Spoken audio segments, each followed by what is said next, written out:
Տիկին Վարդանյան, մի քանի օր է Հայաստանում Եվրամիություն, Հայաստան, Եվրոպական քաղաքական համայնքի գագաթնաժողովներն են, Մակրոնի այց ու ամեն ինչը իշխանությունը ներկայացնում է, որ դրանով Հայաստանի կշիռը շատ բարձրացել է աշխարհում եւ այս գագաթնաժողովները ապացուցում են, թե Հայաստանը ինչքան ընդունված է Եվրոպայում։ Նախ բարի գալուստ բոլոր եվրոպական պաշտոնյաներին, առաջնորդներին, Հայաստանը միշտ է բաց եղել։ Ինձ մոտ գիտեք, հենց վատ ասոցիացիաներ են տպավորությունը, որ պերիֆերիայում ապրող մեկը տենց քաղքինի մտածելակերպով տենց սիրուն շորերը հագնում է, ուզում է դուր գալ դրսից եկած այդ լավ սպիտակ չակերտների մեջ իհարկե հյուրերին։ Ես այդպես չեմ պատկերացնում, որ մեր արտաքին հարաբերությունները պիտի կառուցվեն, ես ավելի կոնկրետ հարցեր ունեմ։ Միջոցառումները սիրուն են, դրանք իրենք լավ են կարողանում անել։ Հայաստանի շահը որն էր, ինչ կոնկրետ արդյունքներ մենք ունեցանք, խոսվեց գերիների մասին, մեր օկուպացված տարածքների մասին խոսվեց, լավ, այս հարցերով չեն ուզում խոսել, Եվրամիության ներդրումները, որ խոստացվել էին, որտեղ են հասել, ինչ կոնկրետ ուղղություններով են ֆինանսավորվում, այդ հայտարարությունները, հիմա որ ասեմ, կասեն Ռուսաստանի մենակ չէ, այստեղից հնչել են աշխարհի բոլոր գերտերություններին բանանող, թիրախավորող հայտարարություններ, ԱՄՆ-ից մինչև Ռուսաստան։ Սա մեզ պետք էր, այս պահին, թե պետք չէր, այս ամեն ինչը մեր տարածքից պիտի հնչեր, դա մեզ օգուտ էր, թե օգուտ չէր։ Սրանք են հարցերը, որոնց պատասխանները որքան մենք խորանում ենք, այնքան հասկանում ենք, որ այո, շոուն լավն էր, բայց ամեն մեկը այդտեղ ուներ իր շահերը եւ ես չեմ մեղադրում որևէ պետության իր շահ ունենալու համար։ Ես հարցնում եմ որտեղ է այդտեղ Հայաստանի շահը։ Ես ասում եմ, որ եթե մենք այդ գագաթաժողովին ունենայինք Հայաստանը շահը ներկայացնող, այլևի ելույթից հետո մենք կունենայինք պատասխան, որ առնվազն որ հայերը խաղաղության մասին ասում ենք, ինչ է, որ սա սեպարատիստներ են եղել, որ մենք խաղաղ ինչ խաղաղություն են երկուստե կառուցում։ Այդ է հասկացել, շատ լավ, կարող եք հաջորդ ճեպազրույցի ընթացքում այդ մունատների արանքում իրեն հարցնել աշխարհում ուրիշ որտեղ այդպեսի խաղաղություն կա, որտեղ քո հետքը վերացնում են, քանդում են քո մշակութային տարածքները, քո տարածքը օկուպացված են պահում, այդ ընդունում են, չէ, դեռ չեն հերքել։ Գերիներ ունեն, քո քաղաքացիներին գերի են պահում, ու քեզ ասում են, դեռ ասում են, որ դա արդարություն է, քեզ էլ բան են, սեպարատիստներ են անվանում, էլ վիրավորական ասած արտահայտություն չանեմ։ Եթե Ալեն Սիմոնյանը կամ որևէ մեկը աշխարհում այդպիսի խաղաղության օրինակ կարող է բերել, շատ լավ քննարկենք սա, ճիշտն ասած նմանա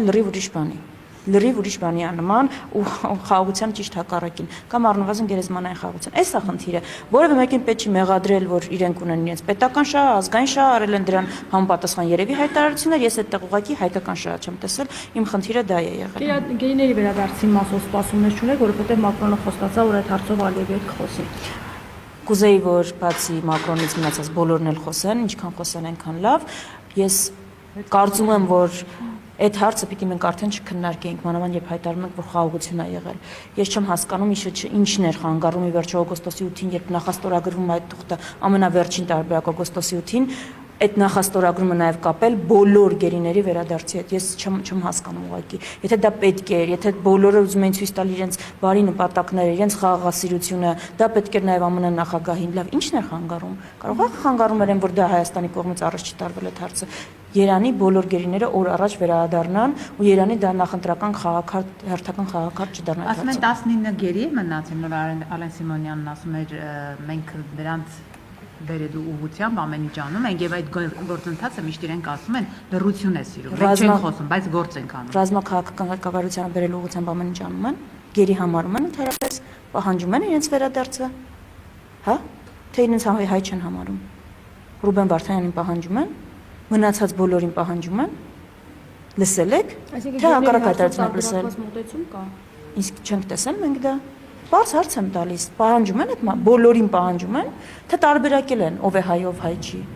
Եվ ուղղակի էլի եմ կրկնում, որ ամենավատ տրամաբանությունը կլինի, եթե դա նախընտրական տրամաբանություն է, այսինքն մի քիչ գերի բերենք մեր վարկանիշի վրա լավ ազդի ու հարցը արմատապես չլուծվի։ Իսկ այս հարցը կարող էր արմատապես լուծվել միջև այս պահը։ Եվ երբ էլ լուծվի լավ է, բայց պիտի լուծվի։ Դրա համար պետք է այս հարցը այդ ամբողջական փաթեթով առաջ տանողներ։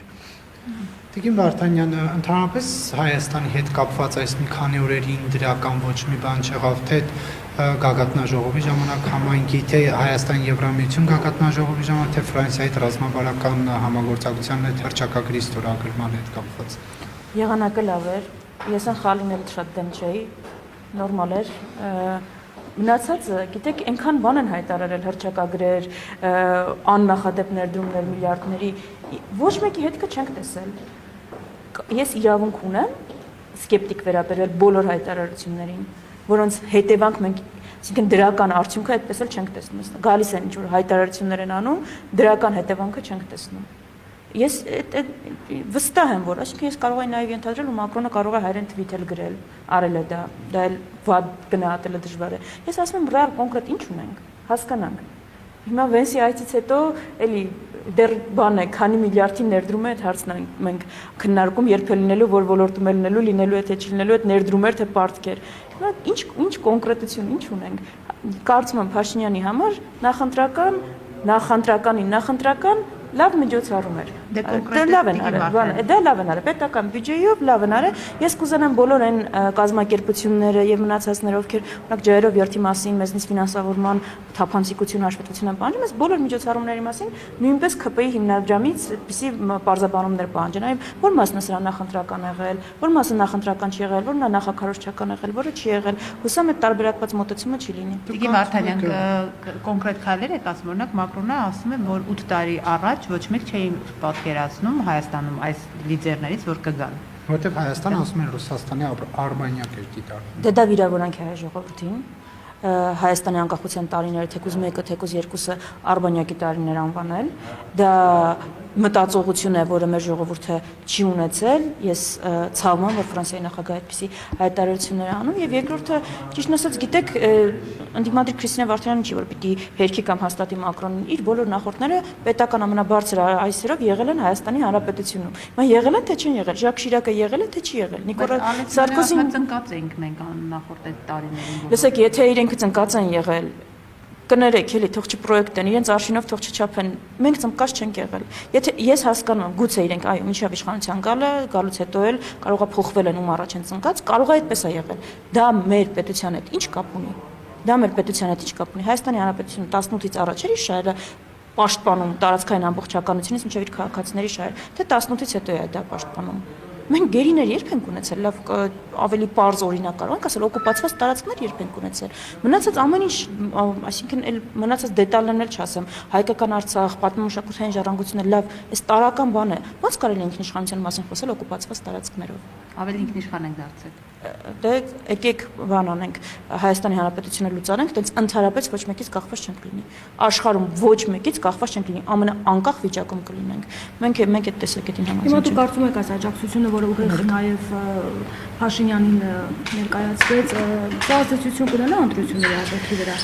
Եվ ինչպես են աջակցելու, այսինքն ավելի Փաշինյանի դիրքերը ամրացավ այս այցերից։ Նախ չեմ կարողանա այդպիսի կանխատեսում անել, հանրային տրամադրությունը ամեն օր փոխվում է։ Ես մի պարզ բան եմ ուզում մեր քաղաքացիներին փոխանցել։ Իրենք են որոշում ով է լինելու Հայաստանի ղեկավար։ Իրենք ում որոշեն, այդ ղեկավարի հետ էլ միջազգային բոլոր գործընկերները հաշվի են նստելու, բանակցելու են, ավելին շնորհավորելու են։ Այս ղեկավարներից որևէ մեկը, եթե երկարամյա պաշտոնյա է, Հայաստանի որևէ ընտրություն օրինակ չի ասա, որ կեղծված է եղել, որևէ միջազգային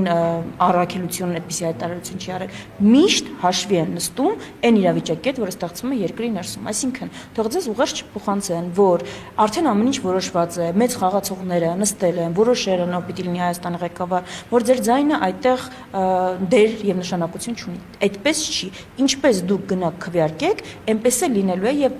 հակառակը բոլորը դրա հետ են հաշվի նստելու։ Դրա համար իմացեք, որ այն միֆերը, որ ձեզ ներկայացնում են, այ Հայաստանը, չգիտեմ, չի համագործակցի արևմուտքի հետ, ԵՄ դեպի վիզաների ազատականացման գործընթաց չի, ճիշտ հակառակը շատ ավելի սահուն կլինի,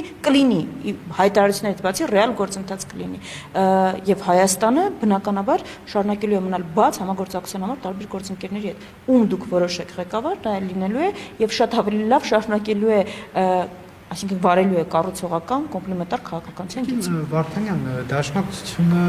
Քոչարյանի օրոք իշխանության մաս էր, Սերժ Սարգսյանի օրոք, ինչի այդ ժամանակ այդ վիզաները չէին ազատականացվում։ Վիզաների ազատականացման գործընթացը սկսել է, երբ որ Դաշնակցությունը, ինչպես նշեցիք, մաս է եղել երկրորդ նախագահի հետ, շատ խորհրդանշական էր այդ հարցը, եթե չէինք ուզում էինք փակենք երկիրը եւ չգնանք վիզաների ազատականացման, հետաքրքիր է ինչ են գործընթացը սկսել, Եվրոպական խորհրդին էլ ենք անդամակցել երկրորդ նախագահի կառավարման տարիներին, երրորդ նախագահի կառավարման տարիներին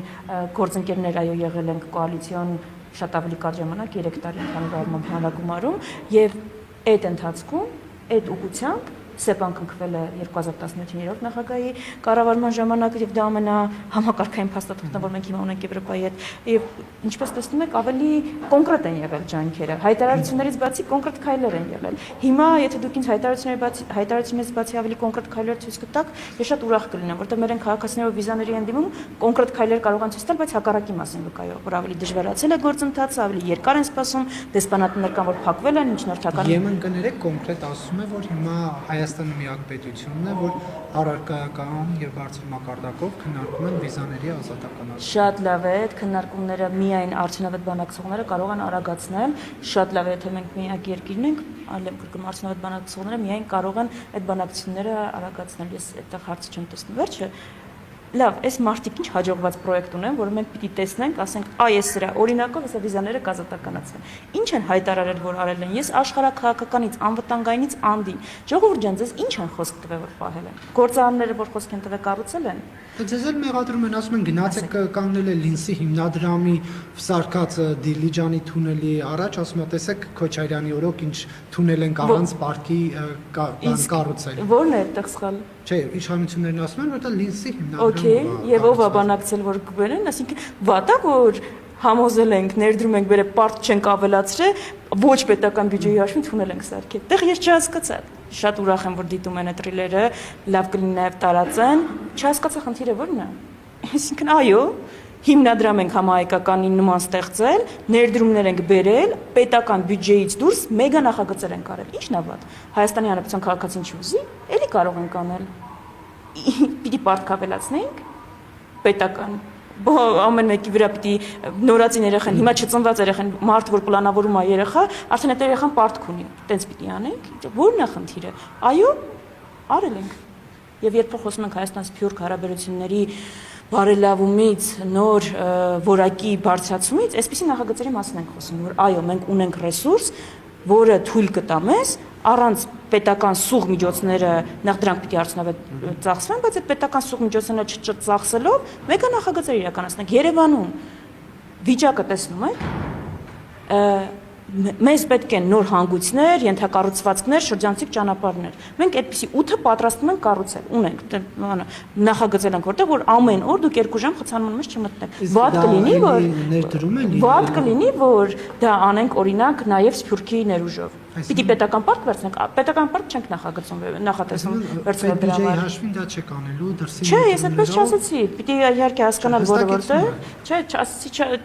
պետք է հասկանալ որը ինչքանով որտեղ, բայց այո, հնարավորինս պետական բյուջեն աշխատելու ենք խնայել։ Ինչ վատ բան։ Այդ նաև պարոն Քոչարյանի միլիարդները ծախսելով դարան կկառուցեք։ Հիմա միլիարդեր թե միլիոններ, ես այդտեղ խճճվեցի այդ պատմության մեջ, եւ Ես ազգային արժույթով եմ ասում ամեն դեպքում։ Հա, ես այո խճճվեցի այնքան տարբեր թվեր ասեցին, եւ եթե պարոն Քոչարյանը անօրինական միլիարդներ կամ միլիոններ տարբերակներով։ Ինչի՞ միանգամից հետաքրքիր է որ ես հարցնում եմ այդ միլիարդներով եք կառուցել, դուք միանգամից պաշտպանում եք այդ միլիարդները, ասում եք։ Չի փորձում պաշտպանել, հակառակը, տեսեք ինչ սկանդալային հայտարարություն եմ անում։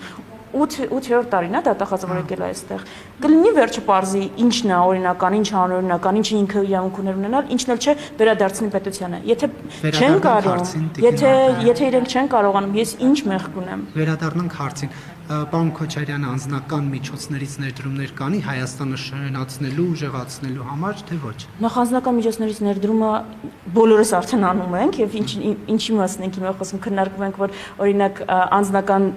գրպանիցով ինչքան ստացած մի տարվա եկամուտը ես վստահ եմ որ դրա հետ էլ խնդիր չունենա, բայց երբ որ մենք խոսում ենք մեգա նախագծերի մասին, ես չեմ կարծում որ պիտի գնանք տեսնենք ով որ մեկը իր գրպանից ինչքան պիտի դնի։ Պիտի ստեղծենք համակարգեր, որը կարող են այդպիսի օրինակ Լինսի հիմնադրամը, չէ՞, չենք գնա, մեկին չենք ասել, այ օրինակ դու ոնց որ մի քիչ շարուստ ես, կարող է մի բան անես, թունել կառուցենք։ Ենթակառուցվածքներ է պետք սարքել, այդ թվում նաև ֆինանսավորման ենթակառուցվածքներ։ Մենք համակարգային մոտեցում կողմնակիցներ ենք։